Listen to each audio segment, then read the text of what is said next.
Lampung Utara. Baiklah, bismillahirrahmanirrahim. Assalamualaikum warahmatullahi wabarakatuh. Tabikun.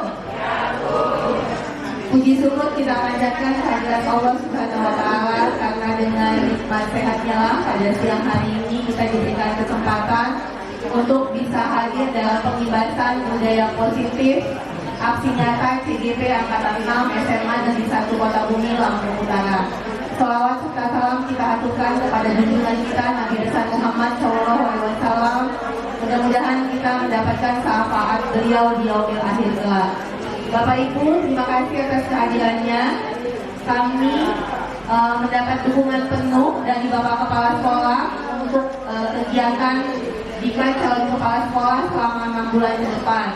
Mudah-mudahan apa yang kami sampaikan nanti bisa membawa perubahan positif kepada Bapak Ibu. Di angkatan berikutnya lebih banyak lagi CGP dari SMA Negeri 1 Kota Bumi. Untuk Bapak Ibu ketahui, untuk angkatan 6 dan angkatan 7 kita tetap yang terbanyak se-Lampung Utara. Walaupun angkatan 7 kita hanya 3 orang yang mewakili, tapi tetap kita paling banyak se-Lampung Utara. Karena memang penerimaannya lebih sedikit yang lulus. Seperti itu Bapak Ibu. Adapun kegiatan hari ini adalah sambutan Bapak Kepala SMA Negeri 1 Kota Bumi dilanjutkan dengan materi pengibasan yang akan disampaikan oleh kami CGP Angkatan 6. Dalam hal ini adalah Bapak Nurul Huda MPD, Ibu Ria Agustina SPD, Ibu Mariana Rizka, dan saya sendiri.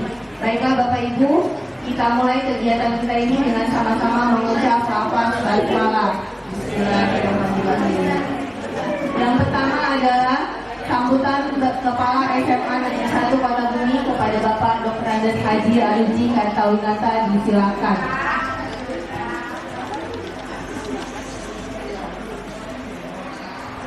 Assalamualaikum warahmatullahi wabarakatuh. Yang saya hormati Bapak dan Ibu staf pengajar dan staf administrasi sekolah SMA Negeri 1 Kota Bumi. Sesuai dengan apa yang disampaikan oleh Bu Iriana tadi, pembawa acara, bahwa pada kesempatan ini kita akan mengadakan pengibasan budaya positif calon guru penggerak SMA Negeri 1 Kota Bumi. Sebelum kita memulai acara ini, seperti yang disampaikan oleh Bu Iriana tadi, bahwa alhamdulillah SMA Negeri 1 Kota Bumi ini mendapatkan, berhasil, kena atas perjuangan, bukan dikasih, berhasil di angkatan 6 ini masuk sebagai guru penggerak. Itu ada 5, dan angkatan 7 ada 3, terbanyak di Lampung Utara. Nah, kita berterima kasih dan bersyukur. Ini merupakan anugerah buat kita semua di SMA Negeri 1 Kota Bumi ini. Karena dengan adanya program ini, perubahan nyata yang paling terkini tentang program pendidikan sudah ada di SMA Negeri 1 Kota Bumi. Dengan adanya hadirnya calon-calon guru penggerak ini, dan bahkan kita sudah ada guru penggerak, karena program-program perubahan sistem pendidikan yang ada di Indonesia ini seluruhnya nanti akan melalui guru penggerak dan sekolah penggerak, seharusnya IKM itu include dengan sekolah penggerak, include dengan sekolah penggerak itu sebenarnya. Nah, kenapa ada perubahan sistem dalam pembelajaran, Nah, kita sudah punya pilot proyek yang untuk mengembangkan perubahan yang ada di SMA Negeri 1 Kota Bumi. Jadi kita bersyukur, bersyukur dengan rekan-rekan yang sudah berhasil tembus, sebagai calon guru penggerak. Dan harapan saya, mari kawan-kawan yang belum sempat tembus kemarin dan yang belum sempat mencoba, ya kan? Kita sama-sama mencoba dan harus masuk sebagai guru penggerak. Yang walaupun saya lihat, ya, karena saya dimasukkan di dalam guru penggerak mereka, kadang-kadang yang suka semalam dia orang masih, ya kan? Dia orang masih nanyain tugas gitu. Jam 11 malam kadang-kadang saya lihat masih nanyain tugas. Nah, memang berat, kan gitu. Tapi lah itulah kalau kita mau berubah, ya kan? Kalau kita nggak mau berubah, ya nggak usah ikut susah-susah kita kan. Nah, jadi itulah kalau kita mau berubah, ya. Kalau diri kita mau berubah, SMA Negeri 1 mau berubah, mari yang belum masuk, ya, kita berusaha supaya masuk. Makanya kata saya, SMA Negeri 1 memberikan kesempatan support full kepada kawan-kawan yang mau, ya, menjadi untuk mencalonkan diri sebagai guru penggerak. Karena ya itu tadi inti daripada perubahan nanti, ya kan? Inti daripada perubahan sistem pengajaran, sistem penilaian, ya, sistem pengajaran, sistem penilaian, sistem kurikulum kita itu nanti melalui guru-guru penggerak. Bahkan kita kan fintech sekarang kan sudah ditiadakan, ya kan? Karena nanti pengimbasan seperti inilah, pengimbasan inilah yang harus diharapkan untuk membuat perubahan dalam sistem pendidikan. Jadi ini yang pertama. Jadi kalau kita mau berubah, kita harus punya motivasi, ya kan? Dan memang sanggup susah kita. Yang belum masuk. Nah, seperti itu ya. Nah, ini harapan saya supaya ada perubahan di dalam diri kita. Dan program-program pemerintah pun juga saya sampaikan, ya, saya agak panjang sedikit. Program-program pemerintah dalam sistem pendidikan, termasuk pengangkatan, penggajian nanti, ya kan? Penggajian nanti itu tidak menutup kemungkinan itu nanti akan berbasiskan guru penggerak, berbasiskan program yang ada oleh pemerintah. Pemerintah nggak mau sia-sia program yang sudah ada tetapi tidak mereka biayai. Nah, jadi itu. Nah, bahkan untuk yang sudah nyata sekarang ini, ya, pengangkatan kepala sekolah, pengangkatan pengawas itu tidak lagi ada latihan calon kepala sekolah dan calon pengawas, ya kan? Semua diambil dari guru penggerak. Jadi itu. Nah, mumpung masih bisa, tolong ya rekan-rekan sekalian, ya, bisa mengikuti. Kecuali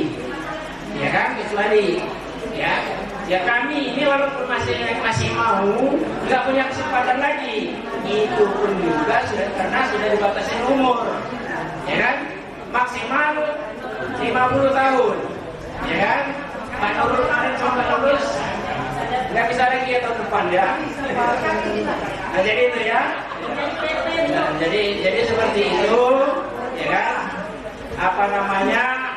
Dalam program guru penggerak. Dan pada kesempatan ini kita akan ada pembahasan, ya, bagaimana sebenarnya program-program, ya, yang ada dalam praktek mereka dalam sebagai calon guru penggerak.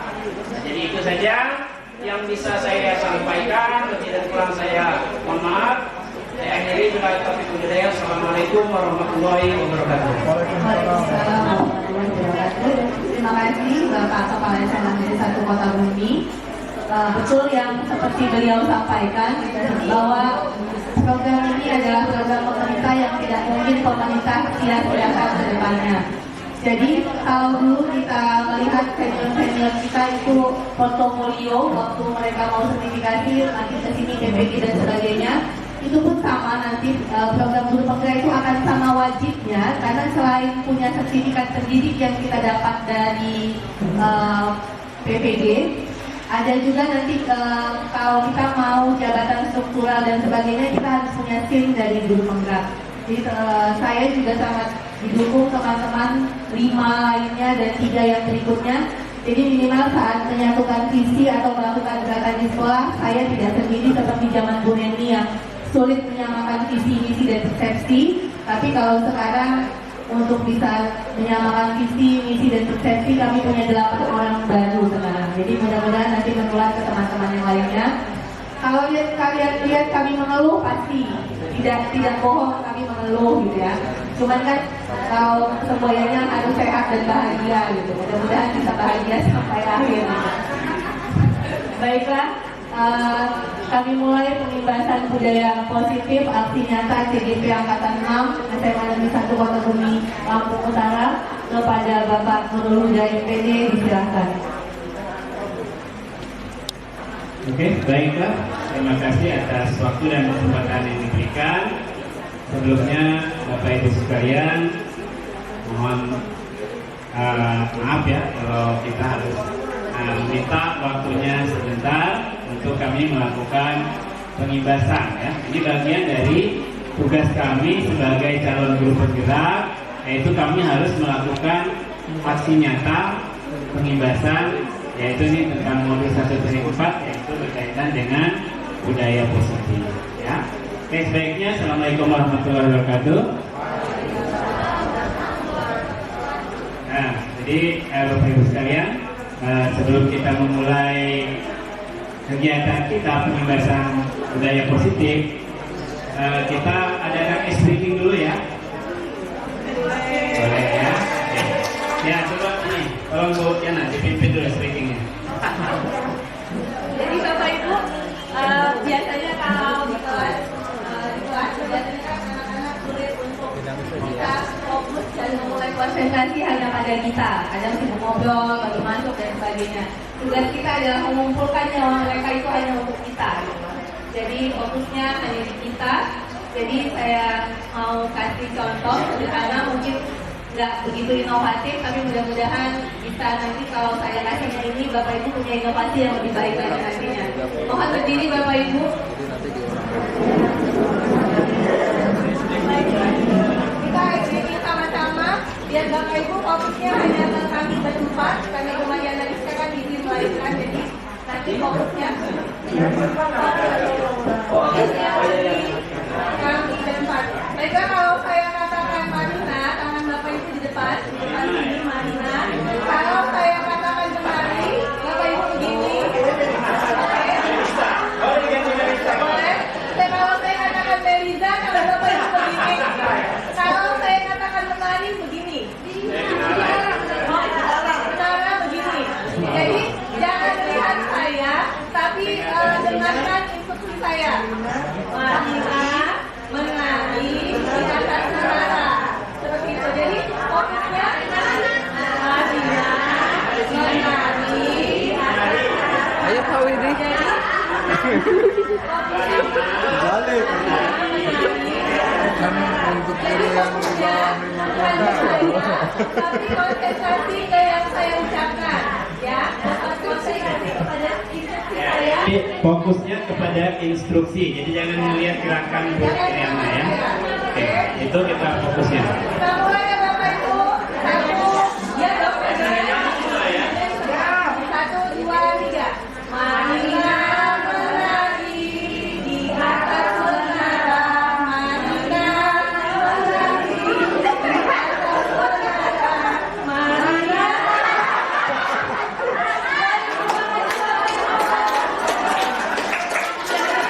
Saya kan sudah bilang fokusnya jangan ke gerakan saya, tapi kepada saya jadi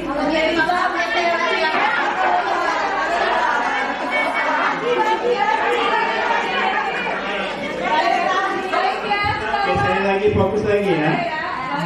Marina menari di atas menara. Fokusnya adalah instruksi saya, bukan gerakan saya.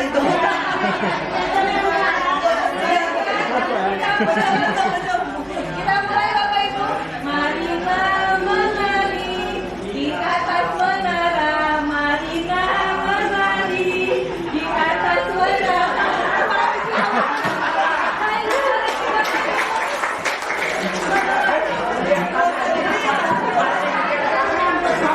Oke,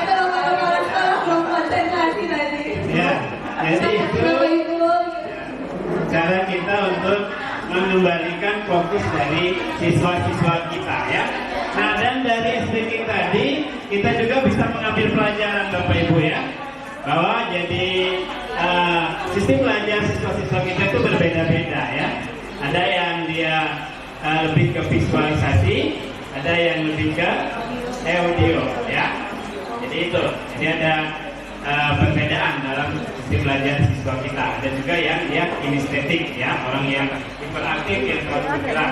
Nah, jadi tugas kita sebagai guru ya, kita harus bisa memfasilitasi perbedaan-perbedaan yang ada pada siswa-siswa kita ya. Ya, dalam guru penggerak kami ini sedang belajar tentang materi pembelajaran berdiferensiasi. Jadi kita harus bisa memfasilitasi perbedaan-perbedaan belajar siswa kita ya, dengan kita cara memberikan materi-materi yang berbeda-beda. Ada yang dalam bentuk tulisan, ada yang dalam bentuk visual atau gambar, ada juga yang audio visual atau yang dalam bentuk video pembelajaran. Oke, itu untuk selingan saja tadi ya. Ya, kita kembali Bapak Ibu ya. Setelah kita mengadakan speaking tadi, sekarang kita tenangkan hati dan pikiran kita. Kita arahkan semua perhatian ya, fokus ya, untuk kita belajar ya. Jadi kita hadirkan rasa ingin tahu kita, rasa syukur kita ya. Kita bersyukur diberikan kesehatan, kita bisa berkumpul, bisa belajar bersama ya. Dan juga ulas kasih. Mohon maaf sebelumnya ya. Jadi kami di sini bukannya menggurui atau mengajari, tapi kami di sini adalah dalam rangka sharing ya. Jadi kalau yang senior-senior mungkin yang sudah banyak pengalaman, ini tentunya apa yang akan kami sampaikan ini sudah sering dilaksanakan ya di dalam proses pembelajaran kita sehari-hari. Cuman di sini kita coba menguatkan kembali, mengingatkan kembali apa-apa yang sudah kita lakukan ya untuk pembelajaran siswa-siswa kita. Oke, baik Bapak Ibu sekalian. Jadi di sini aksi nyata kami yaitu pada modul 1.4 ini yaitu tentang budaya positif. Di sini ada beberapa hal yang akan kami sampaikan. Yaitu yang pertama mengenai perubahan paradigma belajar. Kemudian yang kedua ada disiplin positif. Kemudian motivasi perilaku manusia. Kemudian kebutuhan dasar manusia. Kemudian ada posisi kontrol dan juga ada restitusi. Kemudian keyakinan kelas dan segitiga restitusi ya. Jadi karena ini kami ada berempat timnya, maka kami akan berbagi ya. Jadi nanti saya akan menyampaikan bagian yang pertama seperti yaitu tentang perubahan paradigma belajar dan disiplin positif. Itu akan saya sampaikan pada yang pertama ini. Terus kayaknya.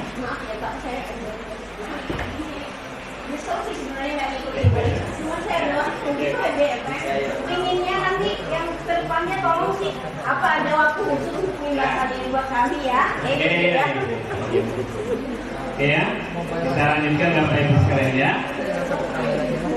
Oke, jadi berkaitan dengan budaya positif ini ada beberapa hal ya yang berkaitan dengan budaya positif, yaitu ada disiplin positif dan nilai kebajikan universal ya. Ini ada teori motivasi, hukuman dan penghargaan, serta ada restitusi juga di sini. Kemudian nanti ada keyakinan kelas ya. Kemudian ada kebutuhan dasar manusia dan dunia berkualitas, kemudian ada posisi kontrol dan ada segitiga restitusi. Jadi di sini saya hanya memberikan pengantar saja. Nanti isinya akan dilanjutkan oleh rekan-rekan saya yang lain ya. Ada Bu Iriana nanti, kemudian ada Ria dan juga ada Marisa ya. Oke ya. Oke, di sini ada pertanyaan pemantik Bapak Ibu sekalian. Ya, di sini ada setuju atau tidak setuju. Oke, yang pertama, hukuman dapat mendisiplinkan anak. Menurut Bapak Ibu, setuju nggak? Tidak. Ada yang setuju? Hukuman dapat mendisiplinkan anak. Saya setuju. Setuju. Oke. Jadi ada yang setuju, ada yang tidak setuju. Kita simpan dulu ya jawabannya ya. Kemudian yang kedua, pemberian hukuman dengan hal positif seperti membaca atau membersihkan halaman sekolah ini juga dapat meningkatkan disiplin anak. Kira-kira setuju tidak Bapak Ibu? Setuju? Ya? Ya, oke, kita simpan lagi ya. Kemudian yang ketiga, memberikan penghargaan dapat meningkatkan motivasi belajar anak. Setuju tidak? Hah? Oke ya. Ada yang setuju, ada yang tidak setuju ya. Jadi nanti setiap tingkah laku siswa kita itu sebenarnya ada dasarnya, ada yang memotivasi dia untuk melakukan hal tersebut ya. Itu yang perlu kita cari, apa yang memotivasi dia. Kemudian selain motivasi juga ada apa selain motivasi? Dalam ya ada kebutuhan dasar manusia yang harus dipenuhi oleh siswa tersebut ya. Mungkin kalau tidak dipenuhi di rumah, dia akan mencari kebutuhan tersebut kalau bisa dipenuhi di sekolah ya. Maka banyak kita temukan anak-anak yang kadang di rumah dia berperilaku baik, tapi kalau di sekolah dia menunjukkan sifat yang kurang baik ya. Karena ada dari dirinya ada kebutuhan dasarnya yang tidak terpenuhi. Oke, baik Bapak Ibu kita lanjutkan. Oke, berikutnya adalah perubahan paradigma kegiatan. Oh ya, ini ada kegiatan ya. Kepala tangan ya Bapak Ibu sekalian. Jadi kita butuh 2 orang ya Bapak Ibu, ada kawan sebelahnya, yang satu nanti kita sebut sebagai A dan yang satu B. Ya, kita bisa nanti kita praktekkan ya. Kita juga bisa praktekkan. Jadi di sini ada kita perlu 2 orang ya. Jadi kita buat secari kertas ya, secari kertas. Kemudian kecil kita tulis benda atau sesuatu yang sangat berharga untuk diri kita, untuk Anda ya. Jadi apa yang berharga kita tuliskan di kertas. Kemudian kita simpan di kepala tangan kita, ya. Nah kemudian yang B ini akan berperan untuk merayu, ya. Merayu supaya si A ini mau membuka kepala tangannya. Boleh merayu, boleh dengan menyemak, ya. Atau boleh dengan ya menghardik, boleh mengancam, boleh. Yang penting dia mau membuka kepala tangannya, ya. Ya, oke, silakan bisa dipraktikkan. Coba. Siapa yang minta? Coba. Ya, coba dulu ya. Apa ini? Ya, di kepala aja. Jadi yang sebagai A siapa? A. Nah, ya. Wanita. Ya, dia merayu aja. Dia sebagai merayu supaya ini selfie, dia akan ke depan. Tapi di kepala, ya di kepala gitu ya. Pakai mic ya. Ya silakan. Dengan 1000 cara upaya supaya selfie mau membuka kepala tangannya. Boleh merayu. Ya, boleh merayu, boleh diajak nyanyi-nyanyi, boleh ya tepuk tangan atau diajak begitu supaya dia mau membuka tangannya. Kirain dulu itu diancam. Dan dirayu diajak. Boleh, kasih amplop juga boleh. Tapi ayo dulu ini mereka punya sendiri kalau mau dikasih tahu. Ya, apa itu?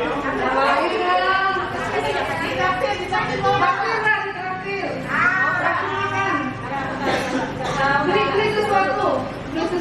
Mau apa? Iya, misalkan aja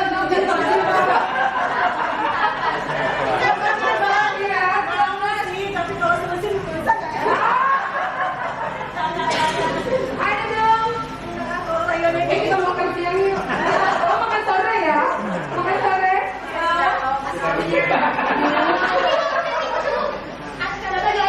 Ancam ini berarti siang. Ayo lagi, aku nak pulang nanti.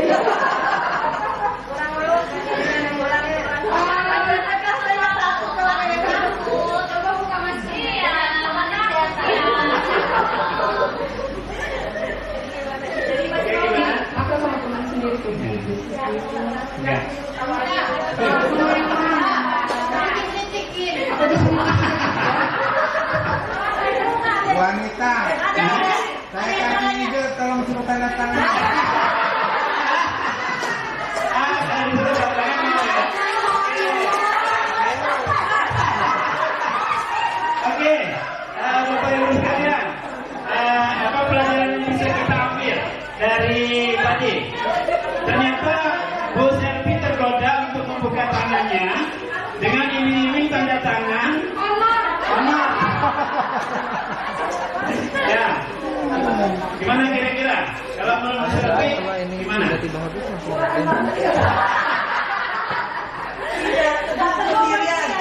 Ya, Bu Selvi tidak terus. Kenapa? Nggak tahan godaan ya? Saya kasih aja Pak, dia sudah banyak penilaian. Oh gitu. Oke ya. Jadi Bapak Ibu pelajaran yang kita ambil kita bisa lihat di sini, ya. Nah, siapa yang memegang kontrol di antara kedua tadi, antara A dan B tadi? Yang memegang kontrol siapa? Selvi. Selvi apa Anita yang memegang kontrol? Bu Selvi. Kalau di kelas kita bayangkan Bu Selvi ini sebagai siswa atau sebagai guru. Mana yang sebagai siswa, mana yang sebagai guru? Selvi guru. Selvi guru. Berarti Anita sebagai siswa yang merayu, berusaha merayu guru. Ya. Oke ya. Ya. Ya. Jadi tapi sebenarnya kalau selama ini yang kita lakukan di kelas adalah kita yang mengontrol siswa kita, ya, menginginkan siswa harus ikut apa yang kita perintahkan, ya, apa yang kita inginkan, ya, itu yang selama ini kita lakukan di kelas, ya. Oke, jadi sebenarnya fungsi kontrol itu ada pada diri kita sendiri, diri kita masing-masing, ya. Kita yang punya keputusan apakah kita mau membuka tangan kita atau tidak, ya. Jadi itu namanya adalah motivasi intrinsik dari diri kita. Tapi ternyata Bu Selvi tadi tergoda. Berarti ada faktor luar yang membuat dia tergoda, ya. Jadi dia melakukan itu karena faktor luar, bukan dari diri dia, ya, seperti itu, ya. Oke. Ternyata bisa tergoda juga, ya. Ya.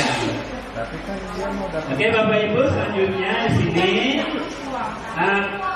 perubahan paradigma belajar, ya. Jadi perubahan paradigma dalam proses pembelajaran yang awalnya adalah berpusat kepada guru. Jadi selama ini kita belajar itu adalah yang berpusat kepada guru. Jadi guru itu sebagai subjek dalam pembelajaran, ya. Nah ini yang kita harus pelan-pelan kita rubah, ya. Jadi yang sebagai subjek dalam proses pembelajaran itu adalah bukan guru tetapi siswa. Seharusnya yang berperan aktif dalam proses pembelajaran itu adalah siswa, bukan guru, ya.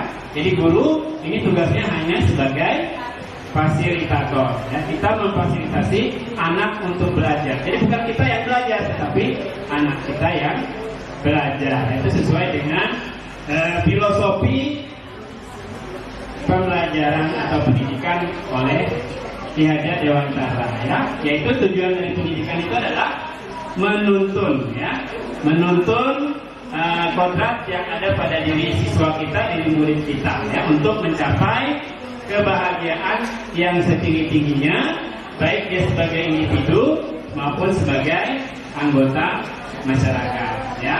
Nah di dalam kita menuntun juga, ya, Bapak Ibu sekalian, di situ kita ada yang namanya among, ya. Kita mengemong kepada siswa kita, ya. Nah dengan cara kita ada lagi yang terkenal dari semboyan dari Ki Hajar Dewantara, ya. Ingarso Sungtulodo, Ingmadyo Manungkaso Tuturi Nandayani. Ada yang tahu artinya apa? Kalau Ingarso Sungtulodo artinya apa? Di depan kita memberikan contoh atau teladan, kemudian di tengah kita memberi semangat, kita memberi bimbingan, ya. Kalau dari belakang kita mendorong siswa, ya. Jadi untuk mereka mencapai kebahagiaan yang setinggi-tingginya, ya. Jadi itu, ya. Jadi kita merubah pandangan kita tentang proses pembelajaran selama ini adalah guru sebagai pusat, ya, teacher center, ya. Jadi menjadi student center, ya. Jadi selama ini kita menganggap bahwa siswa itu adalah kertas putih, ya. Jadi tergantung kita yang mau menulisnya apa. Nah itu, ya, harus kita rubah paradigma bahwa siswa itu bukan kertas putih, ya, tetapi dia sudah ada kodrat alamnya, dia sudah mempunyai bakat masing-masing, ya. Berbeda dengan zaman kita sekarang, ya. Ya, dari teknologinya sudah sangat berubah. Jadi disitulah peran kita sebagai guru untuk menuntun. Jadi kita guru ini ibaratkan sebagai petani, ya. Apa tugas petani? Ya, Ibu sekalian, apa tugas petani? Kalau dia menanam padi, apa yang pertama disiapkan? Ya, lahannya disiapkan dulu ya. Ya, dibajak tanahnya, digemburkan dulu, disemai dulu bibitnya, baru kita tanam. Setelah ditanam kemudian apa? Dikasih pupuk, dikasih air, dirawat ya. Ya, rumputnya dihilangkan. Nah, seperti itulah tugas kita sebagai guru ya. Jadi kita jangan berharap kita menanam padi, kita mau panen jagung ya, salah kaprah ya. Jadi kita harus melakukan sesuai dengan tanamannya. Kalau kita menanam padi ya bagaimana cara merawat padi supaya tumbuh menjadi padi. Kalau kita menanam jagung bagaimana merawat jagung supaya tumbuh menjadi jagung yang baik ya. Jadi setiap anak itu sudah memiliki kodrat alamnya, sudah memiliki bakat minatnya masing-masing ya. Tuh, sekalian ya. Oke, kemudian berikutnya lagi. Oke, tentang disiplin positif. Oke, Bapak Ibu sekalian, kalau kita mendengar kata disiplin, apa yang terbetik di benak kita? Kalau kita mendengar kata disiplin, tepat waktu, apa lagi? Tata tertib, peraturan. Ya, kita harus sesuai dengan aturan, ya. Apa lagi? Hukuman. Ya, jadi kalau kita tidak mengikuti tata tertib, maka kita akan mendapatkan hukuman atau sanksi. Ya, oke. Sebenarnya disiplin itu berasal dari bahasa Latin yang artinya adalah belajar. Ya, sebenarnya kata disiplin itu artinya adalah belajar. Jadi di sini siswa belajar untuk mencapai tujuan hidupnya, ya. Apa tujuan hidup yang akan dia capai? Itu dia belajar untuk mencapai tujuan tersebut. Itulah namanya disiplin, ya. Nah, disiplin positif ini merupakan pendekatan mendidik anak untuk melakukan kontrol diri dan pembentukan kepercayaan diri. Nah, disiplin itu berbeda sekali dengan hukuman. Meskipun disiplin sering diterapkan dengan hukuman, ya sebenarnya itu tidak tepat ya. Kita sebenarnya peraturan juga sebenarnya tidak tepat. Yang lebih tepat adalah kita membuat kesepakatan bersama. Nah, sebenarnya di sekolah kita sudah ada kesepakatan itu ya, antara siswa, orang tua, dan juga guru ya, dengan adanya sistem poin yang kita terapkan. Sebenarnya poin itu bukan hukuman, tapi itu adalah konsekuensi ya. Jadi konsekuensi kalau mereka melanggar aturan, maka dia akan ada konsekuensi yang harus mereka jalani seperti itu ya. Jadi kalau kita membuat peraturan, kalau kita peraturan itu cenderungnya kita akan melanggar ya. Tapi kalau itu kesepakatan kita bersama, ya antara kita dengan siswa, dengan orang tua, kita sudah adakan di materai ya, janjian di materai. Sebelum anak belajar kan kita sudah membagikan tata tertib dulu ya. Sebenarnya kalau merancang tata tertib itu harus ada unsur dari siswa, ada unsur guru, dan ada unsur dari orang tua. Sehingga itu akan menjadi kesepakatan yang bisa kita sepakati, dan kalau dia melanggar, itu berarti dia akan terkena konsekuensi. Ya, oke, silakan lanjutkan. Oke, dalam budaya kita, ya makna disiplin ini sudah mengalami pergeseran ya, sudah dimaknai menjadi sesuatu yang dilakukan seseorang pada orang lain untuk dapat kepatuhan. Kita cenderung menghubungkan kata disiplin dengan ketidaknyamanan ya. Jadi kalau terus menggunakan kata disiplin, kita harus datang pagi-pagi kalau rasanya nggak nyaman gitu ya. Ya, kita harus terburu-buru ya. Ya, karena kita takut apa? Takut kalau kita nggak disiplin nanti terkena sanksi, ya. Oke. Jadi kalau menurut Bapak Pendidikan kita, Ki Hajar Dewantara menyatakan bahwa di mana ada kemerdekaan, disitulah harus ada disiplin yang kuat, ya.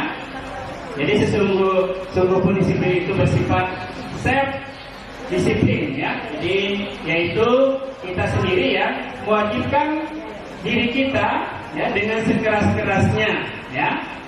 Jadi kita disiplin itu harusnya itu kita sendiri yang mendisiplinkan diri kita ya. Karena kalau kita tidak mendisiplinkan diri kita sendiri, maka ya orang di sekitar kita yang akan mendisiplinkan kita, terutama ya atasan kita ya. Oke, seperti itu Bapak Ibu ya. Jadi itulah yang dikatakan sebagai disiplin. Nah, adapun tujuan dari disiplin positif ini yaitu menanamkan motivasi pada murid-murid untuk menjadi anak yang kita inginkan dan menghargai diri sendiri dengan nilai-nilai yang mereka percaya ya. Di sini ya, hanya untuk menjadikan anak yang kita inginkan dan menghargai diri sendiri ya. Jadi dia menghargai dirinya, bukan untuk menghargai orang lain ya. Jadi motivasinya dari diri dia, bukan karena orang lain ya. Kemudian ya, jadi motivasi yang berasal dari intrinsik yang tidak akan berpengaruh pada adanya hukuman atau juga hadiah. Jadi dia melakukan bukan karena mendapat iming-iming hadiah seperti Bos Elvi tadi ya, itu karena diiming-iming dia melakukan itu ya. Dan juga karena takut dihukum ya. Nah, itu motivasi masih ekstrinsi. Oke, itu Bapak Ibu sekalian ya mengenai disiplin positif. Kemudian selanjutnya nanti akan dilanjutkan oleh Ibu Iriana ya untuk bahasan berikutnya. Demikian saya Assalamualaikum warahmatullahi wabarakatuh. Waalaikumsalam warahmatullahi wabarakatuh. Baiklah, terima kasih atas penjelasan dari PD. Terima kasih Pak. Baik, selanjutnya adalah motivasi perilaku manusia. Sebelum kita membahas apa yang dikemukakan Diana Bosen dalam bukunya, kita belajar dari pengertian motivasi terlebih dahulu. Apa itu motivasi? Motivasi adalah keinginan untuk melakukan sesuatu dan menentukan kemampuan bertindak untuk memuaskan kepentingan individu. Lalu kalau kita sudah bahas motivasinya, sekarang kita bahas perilakunya. Apa itu perilaku? Perilaku adalah aktivitas yang muncul karena adanya dorongan atau tujuan. Lalu, misalkan sebuah perilaku itu tidak harus dilandasi oleh sebuah motivasi. Bisa saja satu perilaku dilandasi oleh beberapa motivasi. Misalnya, ada siswa yang berperilaku datang tepat waktu. Saat dia datang tepat waktu, mungkin motivasinya adalah melatih dirinya untuk disiplin. Bisa saja seperti itu. Atau saat dia datang tepat waktu, motivasinya adalah jangan sampai kena hukuman atau kena poin. Jadi satu perilaku itu bisa saja didasari lebih dari satu motivasi. Bisa karena memang dia melatih dirinya untuk disiplin, atau dia datang dengan motivasi tidak mau kena hukuman. Seperti itu. Lalu Diana Bosen dalam bukunya Restructuring School Discipline menyatakan ada 3 alasan motivasi perilaku manusia.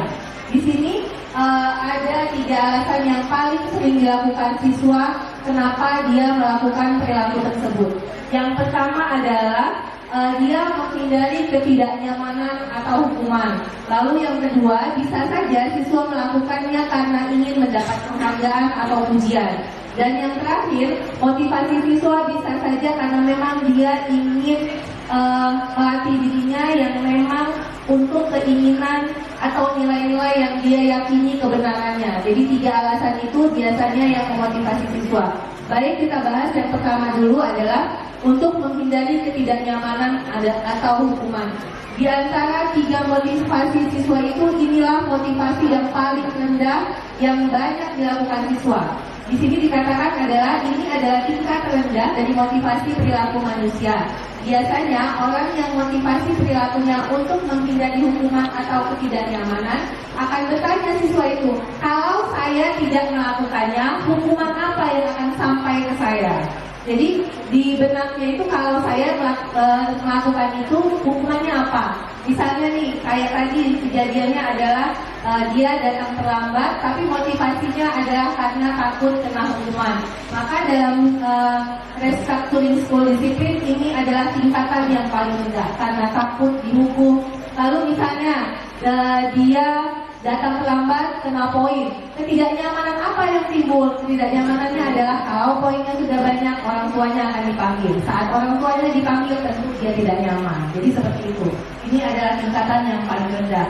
Atau contoh lainnya adalah dia tidak mengerjakan tugas, dia mau mengerjakan tugas, tapi apa sih motivasinya?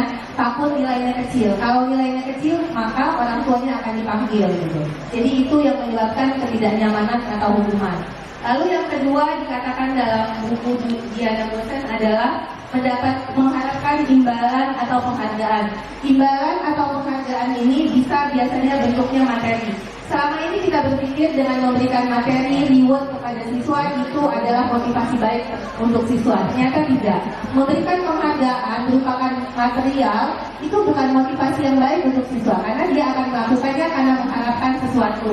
Misalnya dia mau ranking di kelas karena nanti dia tahu nih imbalan dari orang tuanya, beli handphone baru, beli sepeda, dapat motor baru. Nah, motivasi seperti itu tidak baik untuk siswa karena dia akan melakukannya hanya karena mengharapkan hadiah berupa material.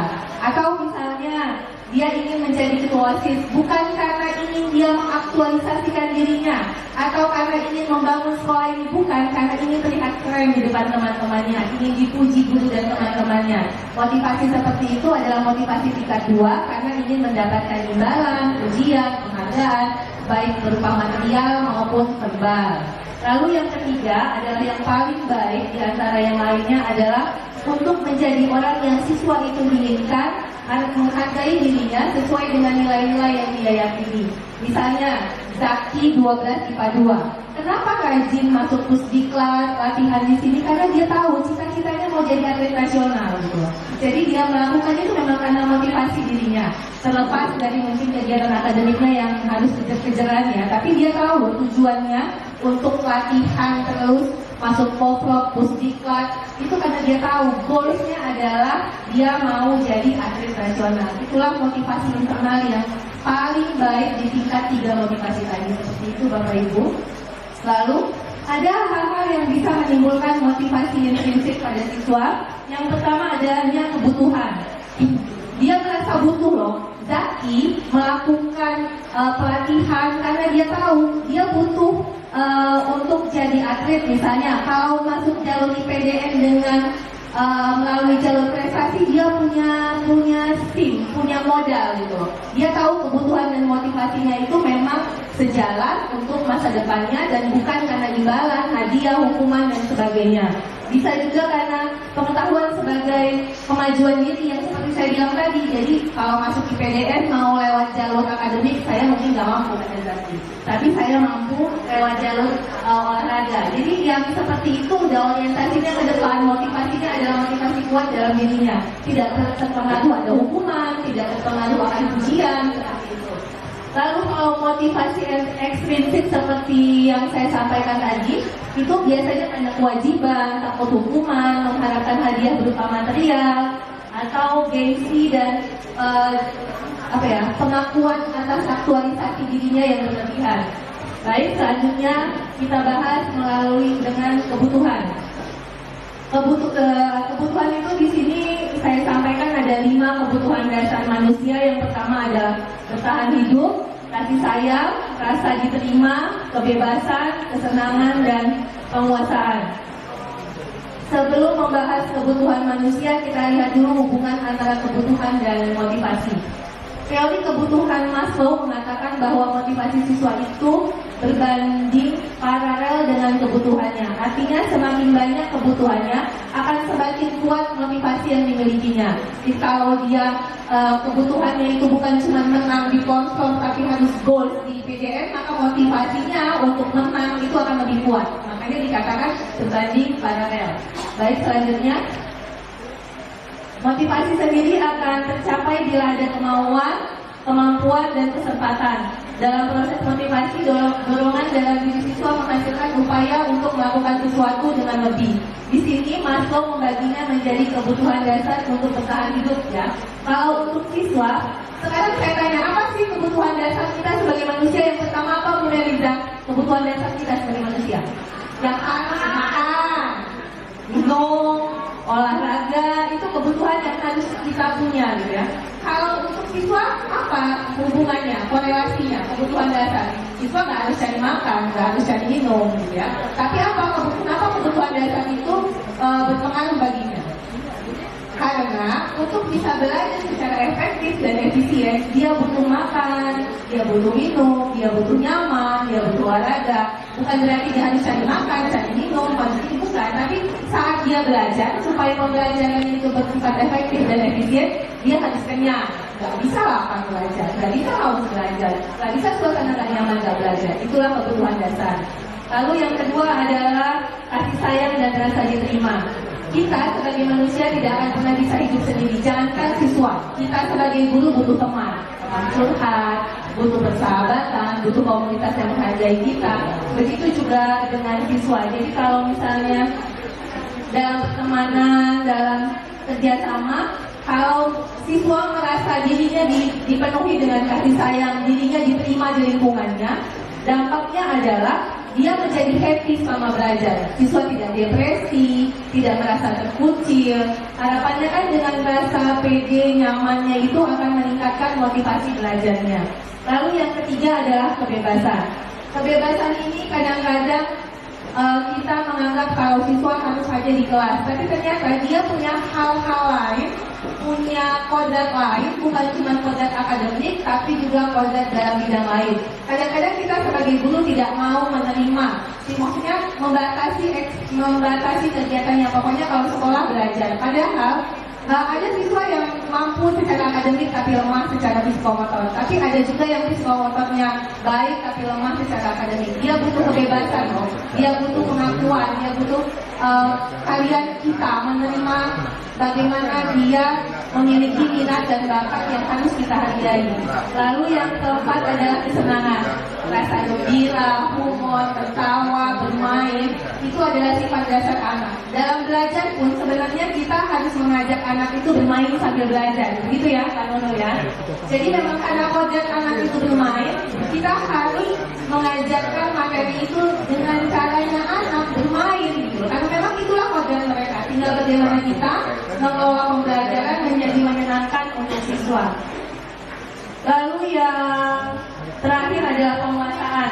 Penguasaan di sini siswa ingin dihargai atas prestasinya, ingin diakui atensinya, ingin reputasi dan nama baiknya selalu bagus. Jadi kalau siswa mendapatkan sandang pangan sehingga bisa belajar dengan efektif, lalu dia merasa diterima, disenangi teman-temannya, disayangi gurunya, lalu ada kebebasan untuk mengembangkan dirinya sesuai dengan minat dan bakatnya. Lalu di sekolah, kadang-kadang kita ketemu siswa, kita tanya nih, dia ganggu kawannya. Kita tanya, kenapa ganggu wanita? Saya senang aja bu. Akhirnya dia lagi mencari kesenangannya dengan ganggu wanita. Itulah anak-anak gitu. Jadi kesenangan yang tidak dicari, didapatnya di rumah, dicarinya di sekolah. Jadi kadang-kadang kita yang harus mengikuti, menuntun, memahami, walaupun kadang tidak mudah. Kadang mudah saja diucapkan seperti itu, tapi dalam prakteknya sulit. Tapi ayo kita sama-sama belajar memenuhi kodrat alam dan kodrat zamannya siswa, sehingga mereka mencapai kebahagiaan yang setinggi-tingginya. Itulah yang diminta di Hajat Dewantara kepada kita sebagai guru. Saya kira itu yang bisa saya sampaikan. Materi selanjutnya akan disampaikan rekan-rekan saya. Saya akhiri. Wassalamualaikum warahmatullahi wabarakatuh. Waalaikumsalam.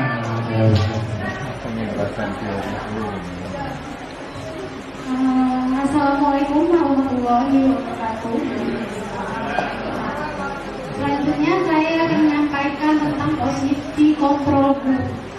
Nah, di mana menurut Diana Gorsan dalam bukunya tahun 1998 mengemukakan bahwa guru perlu meninjau kembali penerapan disiplin ruang kelas mereka selama ini.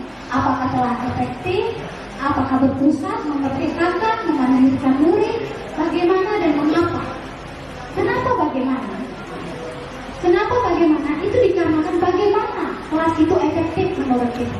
Apakah benar-benar efektif?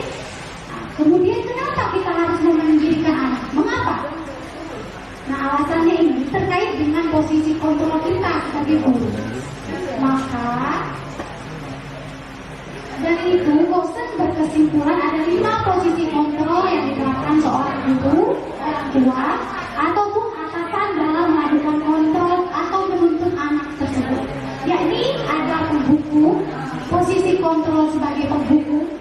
kemudian pembuat merasa bersalah, teman, pemantau, dan manajer. Nah, untuk posisi kontrol yang pertama yaitu penghukum, di mana seorang penghukum bisa menggunakan hukuman fisik ataupun verbal. Biasanya senantiasa mengatakan bahwa sekolah memerlukan sistem atau alat yang dapat lebih menekan murid lebih dalam. Nah, ini posisi penghukum ini biasanya tanpa sadar sering kita lakukan sebagai seorang guru. Bukan kita, tapi contohnya saya. Nah, mungkin teman-teman sekalian tahu kalau saya karakternya seperti apa sebelum saya mengikuti CGP. Sedikit sharing dari ibu-ibu. Nah, posisi kontrol penghukum ini sangat melekat pada diri saya. Jangan biasakan itu. Di mana saya mengingatkan anak-anak untuk pasti dan harus wajib untuk ikut aturan. Kalau enggak, mereka akan menerima hukuman. Itu dikarenakan saya tidak tahu apa saja saya menjadi guru dengan posisi kontrol sebagai penghukum. Contoh kalimat ini mungkin sering saya gunakan juga, entah kalau teman-teman. Nah, ini contoh kalimatnya, yaitu patuhi aturan saya atau awas kamu. Nanti bu. Ya? Nah, biasanya saya tanpa sadar, saya baru sadar ternyata itu salah.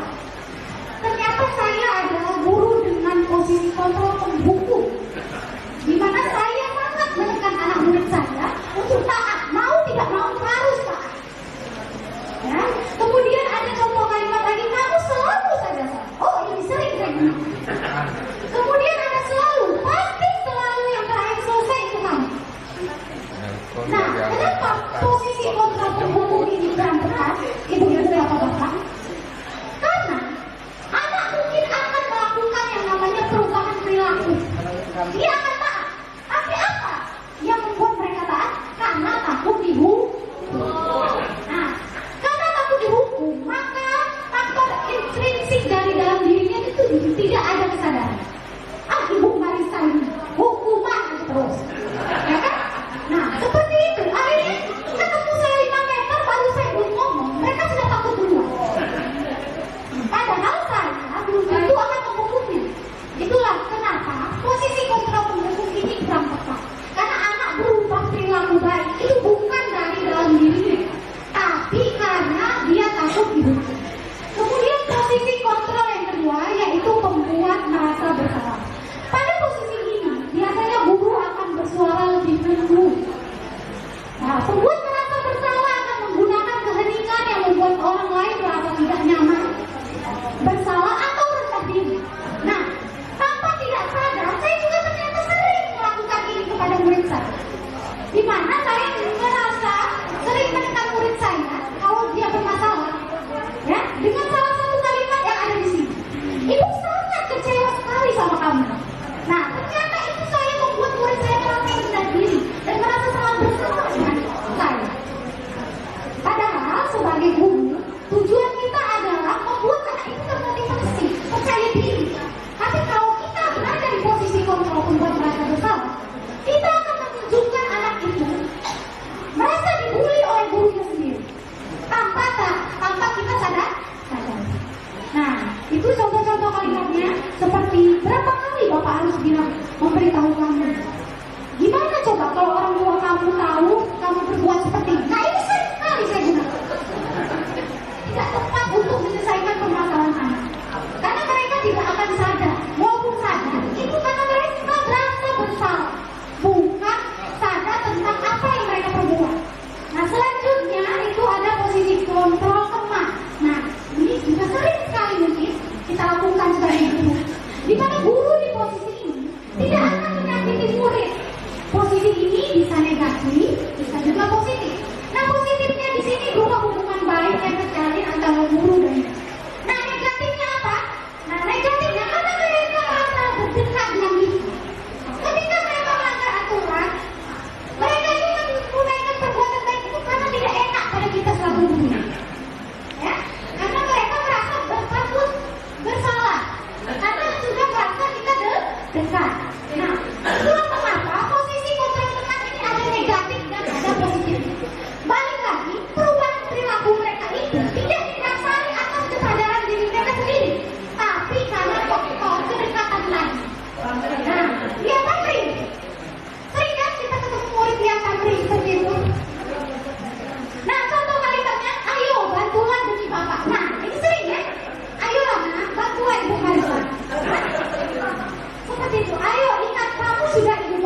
Posisi di mana guru berbuat sesuatu bersama dengan murid, di mana murid diajak untuk menganalisis kebutuhan dirinya maupun kebutuhan orang lain. Menekankan pada kolaborasi dengan murid untuk memperbaiki kesalahan. Kadang itu kita tanpa sadar ya menyelesaikan permasalahan anak itu tanpa membuat mereka itu sadar akan kesalahan. Kita langsung hukum dan judge aja. Kalau padahal kalau kita membuat posisi kita sebagai manajer, di mana kita tanya anak kita, apa yang kita yakini di kelas? Misalnya anak kemana? Makanya ada baiknya seperti keyakinan kelas itu dibentuk di kelas. Jadi kenapa harus ada keyakinan kelas bukan aturan kelas? Karena aturan itu kita yang buat, mau nggak mau anaknya ikut. Tapi kalau keyakinan kelas, kita buat kolaborasi dengan. Nah seandainya kasus kita berlakukan terlaluan, nah kita buat kesepakatan dengan. Bagaimana caranya? Apa solusinya? Nah jadi mereka ketika terlambat sudah tahu apa yang akan dilakukan dan apa yang akan diterima oleh. Dan segi yang mana saya salah? Nah, artinya kalau kita menerapkan posisi manajer, kita menuntut anak untuk tahu tentang kebutuhan, tentang apa yang sudah dilakukan dan mencari tahu solusinya. Jadi kita menuntut anak untuk mandiri, merdeka, dan berinovasi secara mandiri. Seperti itu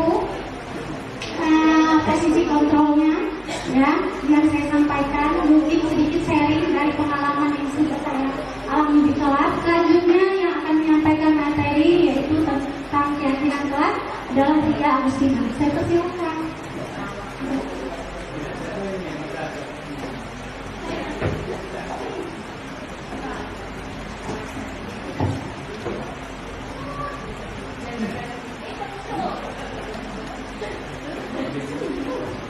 Oke baik, terima kasih atas waktunya. Terima kasih buat Bapak Ibu yang sudah hadir.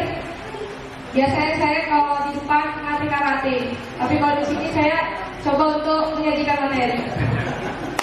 Enak ngasih karate ya? Oke selanjutnya, tadi sudah sedikit disinggung oleh Bu Marisa tentang keyakinan kelas. Nah materi yang saya akan sampaikan ini adalah keyakinan kelas dan segitiga restitusi. Mungkin kalian bertanya-tanya, ibu bapak bertanya-tanya, apa sih segitiga restitusi itu? Dan apa sih keyakinan kelas itu? Nah, di sini kita akan mengupas bareng-bareng apa itu keyakinan kelas. Nah, keyakinan kelas adalah salah satu disiplin positif yang bisa kita terapkan dalam membangun budaya positif di sekolah. Nah, sudah saya bertanya kepada Bapak Ibu, sudah membuat keyakinan kelas belum? Belum. Ada yang sudah, ada yang belum. Nah, kalau misalnya belum, akan saya jelaskan di sini. Saya mempunyai contoh keyakinan kelas PJOK. Tidak terbaca ya? Oke, saya bacakan saja. Jadi keyakinan kelas PJOK di kelas saya adalah yang pertama itu biasanya kita membaca Asmaul Husna. Nah setelah itu aktif dan kreatif dalam pembelajaran. Jadi dalam pembelajaran bukan hanya di pembelajaran kesenian yang harus kreatif. Jadi pembelajaran PJOK juga butuh kreativitas. Selanjutnya adalah menjaga ketertiban dan kebersihan. Itu wajib dibuat. Selanjutnya saling menghargai dan menghormati pendapat orang lain. Nah di sini anak-anak membuat keyakinan kelas ini semuanya itu dari murid, bukan dari saya. Jadi memang cara membuat keyakinan kelas ini adalah kita balikan ke murid. Nah apa sih yang harus kalian lakukan, yang harus kalian ikuti di dalam kelas tersebut? Nah di sini tujuannya adalah di setiap kelas diharapkan dapat mewujudkan tujuan pendidikan yang berorientasi kepada profil pelajar Pancasila.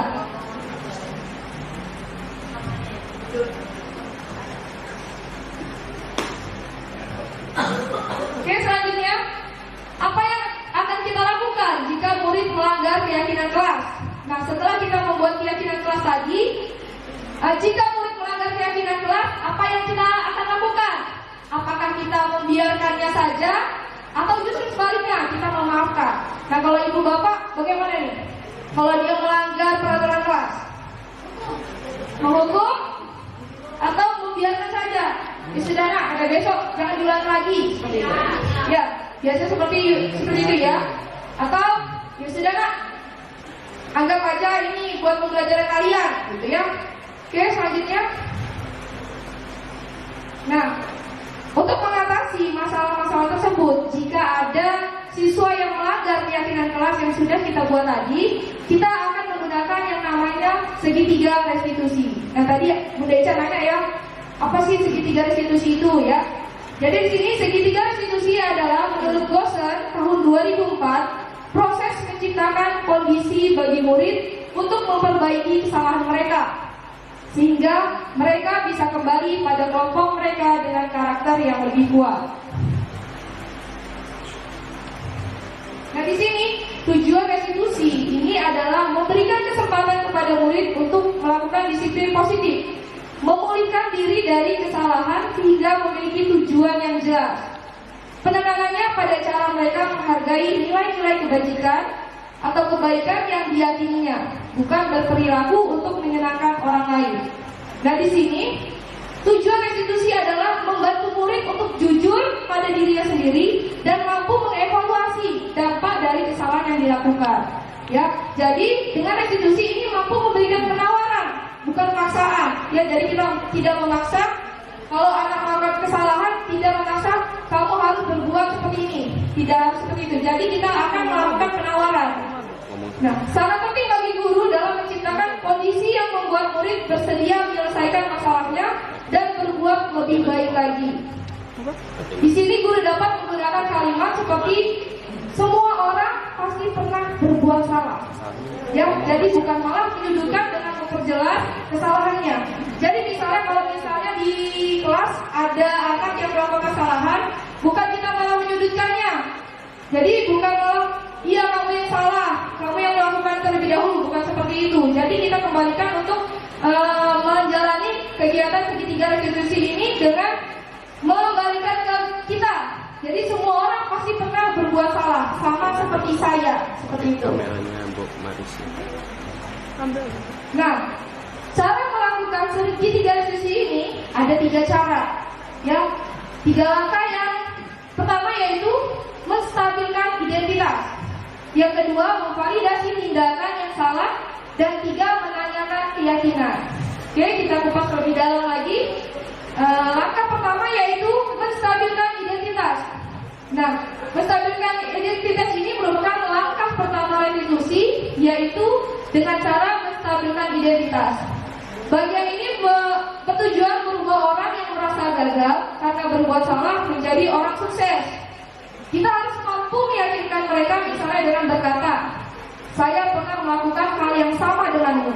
Ketika seseorang dalam kondisi emosional, maka otak tidak mampu berpikir rasional. Jadi misalnya kalau di kelas ada anak yang melakukan kesalahan, jadi kita jangan mengejas anak itu, kamu yang salah, kamu yang benar, bukan seperti itu. Tetapi kita harus menstabilkan emosinya dulu, karena pada saat itu mungkin anak itu emosinya lagi meledak-ledak, ya, dimana otak tidak mampu berpikir secara rasional lagi, yang ada malah ngebantah seperti itu.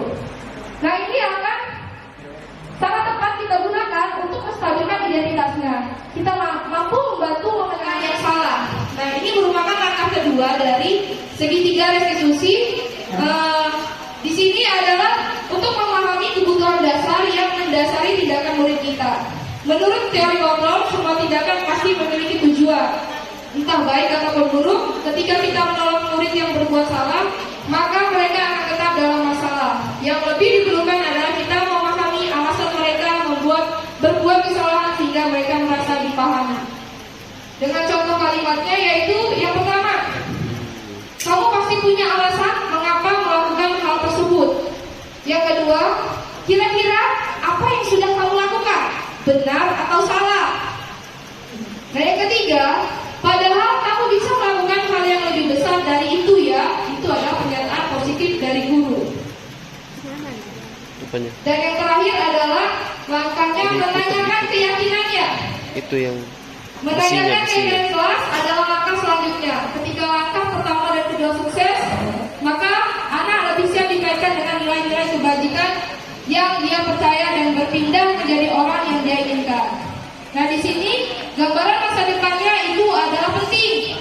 Karena sudah ditemukan, maka guru dapat membantu mengarahkan mereka tetap fokus pada gambarannya. Nah, di sini jadi segitiga restitusi ini dapat menumbuhkan motivasi internal murid untuk disiplin positif dan terbiasa mencari solusi permasalahannya.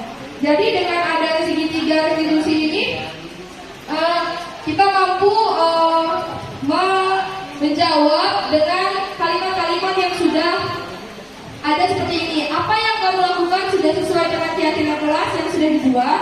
Dan yang kedua, tindakan apa yang harus kamu lakukan selanjutnya. Jadi di sini segitiga restitusi membuat anak tersebut memiliki kesadaran diri untuk mengubah masalahnya menjadi solusi. Setelah itu dia akan menjadi anak yang lebih bahagia dan selamat. Oke, mungkin itu saja. Materi dari saya.